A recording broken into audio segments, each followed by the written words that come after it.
Kinulat ka rin ba ng video na ito? Kumakalat ngayon yan sa social media. Pero bago pa man umasang may bagong pelikulang pinagtatambalan ngayon sina Tom Cruise at Brad Pitt, dapat niyong malaman na ang eksenang yan gawang AI o Artificial Intelligence lamang sa pamamagitan ng Seedance 2.0, ang bagong AI video generator app na inilunsad ng ByteDance. Di gaya ng mga naunang AI generator, sa Seedance, mas realistic, mas pino ang video. Yung Seedance, prompt to video. Literally, magsusulat ka lang ng eksena, lagay ka ng dialogue, gagawin na niya. Pati nga music kung gusto mo maglagay ng music. So I feel na ibang level na to. Dati kasi piecemeal yan gawa ka muna ng picture, animate mo yung picture, then lalagyan mo ng boses.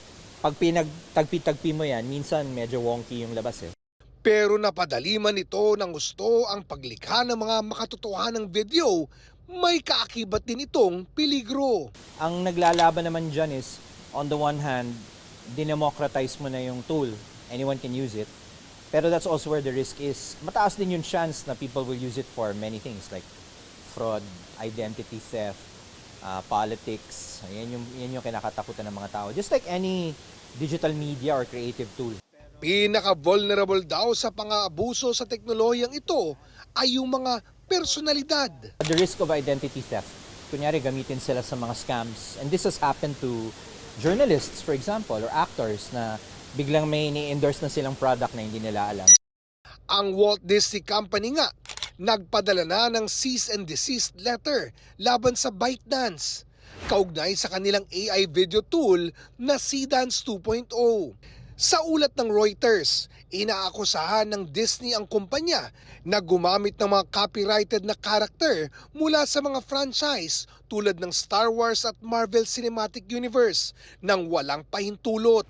Samantala, sinabi ng ByteDance sa BBC na palalakasin nila ang mga safeguard upang maiwasan ang hindi otorisadong paggamit ng mga karakter at anyo ng mga sikat na personalidad sa kanilang AI video tool na Seedance 2.0.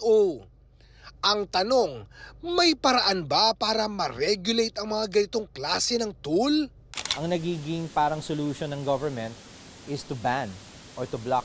Which is delikado rin, no? Kasi if you're banning and blocking, number one, pinapenalize mo yung mga users na benign because of a few people na who are using it for bad things, no?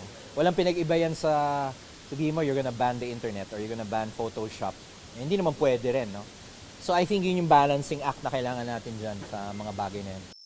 Sa huli, babalik pa rin daw sa ating mga users ang responsibilidad para matiyak na magagamit ng maayos ang mga ganitong klase ng teknolohiya.